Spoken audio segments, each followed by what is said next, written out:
네, 오늘도 수급을 통해서 옥석을 가려보겠습니다. 수급 파이터! 자, 송동현 대표, 뉴파이터 송동현 대표와 함께하겠습니다. 안녕하십니까? 네, 안녕하십니까? 네. 자, 오늘도 먼저 수급의 흐름을 먼저 살펴보도록 하겠습니다. 자, 오늘 수급 흐름을 보시면요. 자, 뒤에 딱 준비가 되어 있습니다. 잠시만. 네. 자, 오늘도 개인들이 현재 매수를 하고 있고요. 외국인과 기관 모두 쌍끌이 매도세로 들어서고 있습니다. 특히나 코스피에서 기관의 매도세가 상당히 큰 것으로 포착이 되고 있습니다. 그런 와중에 오늘 외국인과 기관 모두 경기 민감주들을 정말 많이 사고 있구나라고 확인이 되고 있습니다. 무엇보다 이제 외국인들이 사고 있는 경기 민감주에서는 철강 쪽에서는 포스코와 현대제철 사고 있고요. 해운에서는 페노션, 조선에서는 삼성중공업, 건자재는 쌍용, ENE를 사고 있고요. 마찬가지로 기관에서는 현대미포조선, GS건설, 동국제강 등 정말 오늘 딱 이 경기 민감주 쪽으로 많이 쏠려 있다는 모습이 포착이 되고 있습니다. 자, 이렇게 수급 동향을 한번 살펴봤습니다. 자, 이제 또 1라운드로 통해서 오늘 또 어떤 라인업이 있을지 확인해 보겠습니다. 수급 파이터 1라운드 파이트! 자, 1라운드는 현대제철과 송원산업이 만났습니다. 자, 정말 다 안정적이게 보이는 매치업이 나왔네요. 네. 우리 앵커님께서 다 얘기를 해주셨지만 그 현대제철의 오늘 이제 외국인 반전이 있네요. 네. 그렇지만 현대제철 앞서 말씀해 주셨고요. 네. 그리고 이제 또 그 오늘 경기 민감 업종들이 대체로 좋은 모습 보이고 있잖아요. 맞습니다. 거기에서도 이제 송원산업 같은 이런 안정적인 실적주 위주로의 안정적인 추세가 나와주는 것이 큰 특징이다라고 좀 정리를 해볼 수가 있겠는데, 근데 이제 오늘의 어떤 승부처는 이때까지 많이 좀 안 오른 현 종목을 좀 더 위주로 봐야 되지 않을까 이런 생각이 들어서 한번 이 중에 한번 꼽아봤습니다. 이 정도면은 일부러 스포를 하시는 것 같아요. 차트를 안 보면 모릅니다. 그런가요? 네, 그렇죠. 알겠습니다. 자, 그러면은 현대제철과 송원산업의 대결 승자를 열어보겠습니다. 승자 열어주시죠.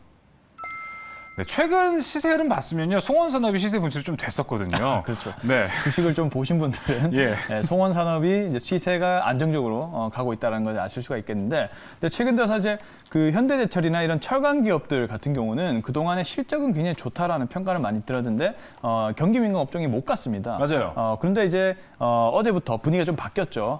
지금 또 금리가 좀 국채 금리가 좀 상승을 하면서 미국 같은 경우도 다우 지수가 좀 오르고 있고요. 우리나라 같은 경우도 경기 민감 업종들이 대체로 상승하는 분위기가 나와주고 있는 상황입니다. 맞습니다. 현대제철은 4분기에 실적이 양호할 것이다라는 기대감이 현재 시장에 컨센서스로 나와 있는 상황이고요.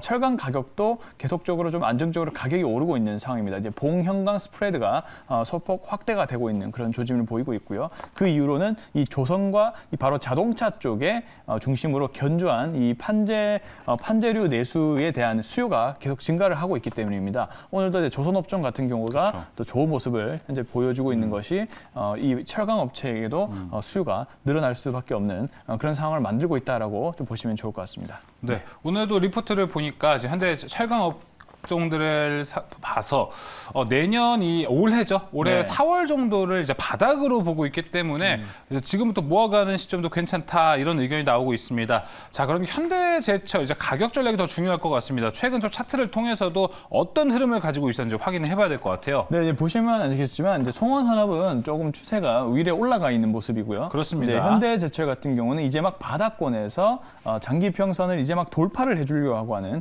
그런 흐름을 보여주고 있기 때문에 일단은 사실 이런 가격에서 접근하는 것이 훨씬 더 투자자분 입장에서는 좀 싸게 그 매수를 할 수 있는 그런 기회다라고 좀 생각을 하고 있습니다. 현재 오늘도 거래 대금이 아주 정고점 거래 대금을 넘어설고 있는 거래 대금이 나오고 있기 때문에 바닥권에서 강하게 이제 추세가 돌파를 해주고 있는 모습이다라고 해석을 해보시면 좋을 것 같고요.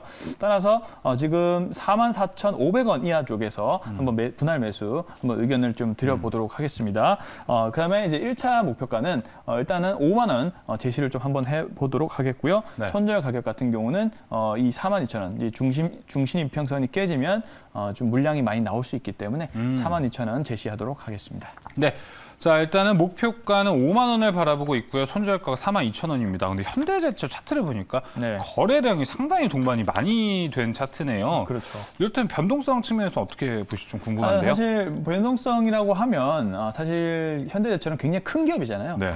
당연히 투자자분들 입장에서도 오늘같이 좀 시장이 많이 빠지거나 좀 변동성이 클 때 이렇게 안정적으로 대기업 위주로 또 거래를 하시면은 그렇게 가격에 대한 변동폭도 많이 안 느끼실 것이고요. 네. 지금 가격 자체도 워낙 싸고 향후에 펀디멘탈도 좋기 때문에 현대제철 지금 관점에서는 좀 괜찮다라고 좀 말씀을 드려볼 수가 있겠습니다. 알겠습니다. 자, 1라운드 현대제철 이야기 함께 나눠봤습니다. 이어서 수급파이터 2라운드를 한번 넘어가 보겠습니다.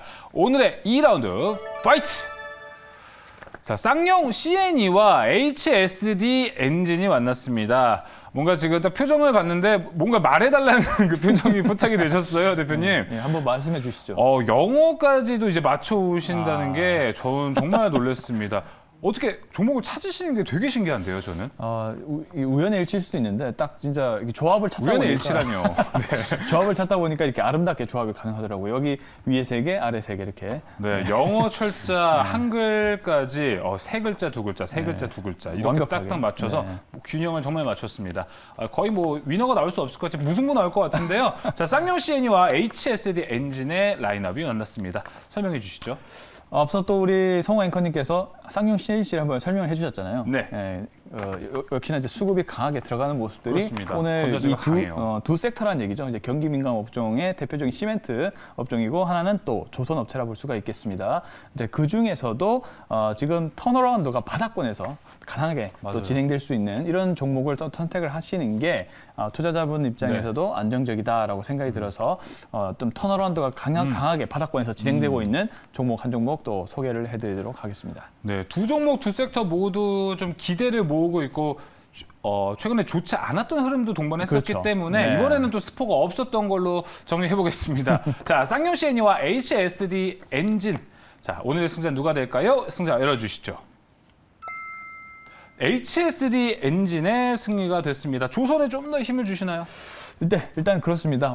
조선 같은 경우도 계속적으로 뭐 신조선가의 상승이라든지 펀디멘탈적인 측면이 좋아지고 있다라는 그런 이제 분석들은 많이 나왔는데 생각보다 가격이 많이 오르지 못했습니다. 근데 HSD 엔진 같은 경우는 엔진을 판매하는 이제 기업인데 최근으로 보시면 대우조선해양에 최근 500억대 수주가 있었고요. 거기에다가 지금 조선업체 쪽으로 계속 엔진 수주가 증가를 해주고 있는 모습입니다. 계속 조선업체, 우리나라의 조선업체들이 계속 글로벌 수주를 계속 따오고 있는 그런 상황이기 때문에 당연히 조선 엔진과 관련된 기업이라 볼 수 있는 이 HSD 엔진 같은 경우도 그에 따른 수주가 현재 증가를 해주고 있고 그 수요 증가에 따라서 또 엔진 가격까지 그렇죠. 상승을 해주면서 또 실적도 개선을 하고 있는 상황이라서 계속적으로 이제 분기별 적자였다가 올해 내년 정도에는 이제 턴어라운드가 예상이 됩니다. 그렇기 때문에 HSD 엔진 같은 경우도 네. 지금 뭐 이따가 이제 가격권 보시겠지만 아주 바닥권에서 좀 턴어라운드가 되고 있는 모습이 나타나서 네. 관심을 가져보시면 좋을 것 같습니다. 네. 내년 턴어라운드가 이거 올해 넘어갔으니까 올해. 그렇죠. 올해. 예. 올해입니다. 죄송합니다. 네. 올해 턴어라운드의 HSD 엔진이었습니다. 저 기대가 될 것 같습니다. 한번 이제 가격 전략은 또 어떻게 봐야 될지. 어떻게 보면은 조선이 네. 가장 투자하기가 어려운 난이도가 가장 높은 섹터라고 하잖아요.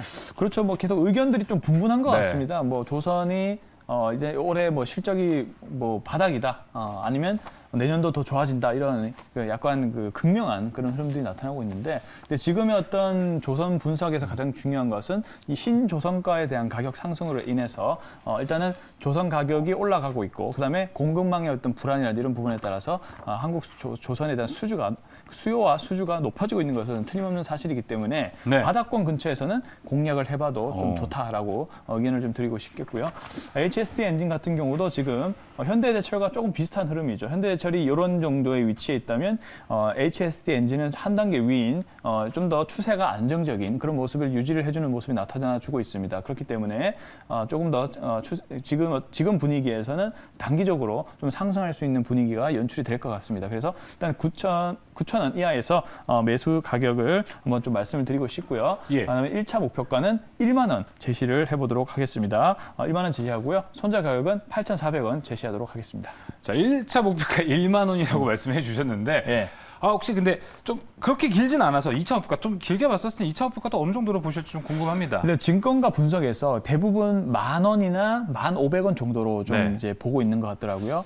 우선은 이제 내년도까지의 실적만 보고 일단은 결정을 한 것 같습니다. 이제 그렇기 때문에 이 경기 민감 업종 같은 경우는 사실 지금의 어떤 시대로 측면에서 봤을 때는 좀 경기의 순환이 짧을 수가 있습니다. 그렇기 때문에 2차 목표가까지 제시를 하기에는 다소 좀 저도 확신이 그러면 그거는 한번 1,500원 선, 10,000원 그렇죠. 선이 됐을 때 다시 한번 리뷰와 맞습니다. 함께 맞습니다. 수급파이터 종목을 갖고 오시는 것도 괜찮을 것 같습니다. 그때 이제 한번 도달하게 되면 네.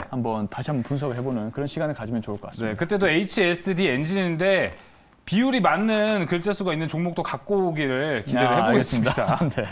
자, 이렇게 2라운드 HSD 엔진까지 봤습니다. 목표가 일단 10,000원으로 바라보고 있습니다.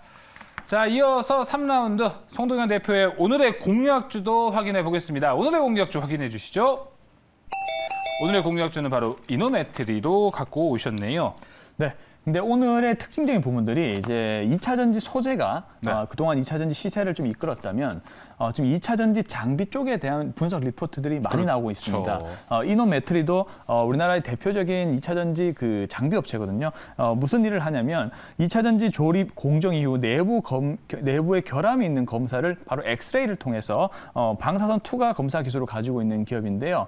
그래서 이제 이 기업이 2차 전지의 내부 결함을 검사하는 기업이다라고 보시면 좋을 것 같고, 리포트와 여러 가지 뉴스들이 많이 나오고 있습니다. 동사의 어떤 고객사와 그리고 장비 쪽에서 라인업이 확대가 현재 기대가 되고 있다. 즉 실적이 개선되고 있다라는 그런 말씀이라 보면 될 것 같고요. 그리고 이제 동사의 시장 점유율이 일단은 90% 이상이다라는 그런 분석들이 나오고 있을 만큼 굉장히 탄탄한 시장 점유율을 현재 보유를 하고 있는 상황이기 때문에 보통 업황이 좋아질 경우는 이런 시장 점유율이 높은 기업들이 당연히 실적에 대한 추정치라든지 이런 부분이 높아질 수밖에 없거든요. 네. 2차 전비 쪽은 소재는 많이 오른 것 같았지만 어쨌든 2차 전지에 대한 전반적인 시각 자체는 멀리 보면은 아직도 성장할 가능성이 굉장히 높기 때문에 다소 저평가된 장비 업종이 이렇게 좀 시세가 났을 때 한번 관심을 가져보시면 좋을 것 같아서 이노메트리 한번 관심 종목으로 가져왔다라고 보면 좋을 것 같습니다. 네, 2차 전지에서 보면 소재가 새해가 되면서 소재 업체들은 조금 떨어지고 있고 오히려 장비 업체들이 어제부터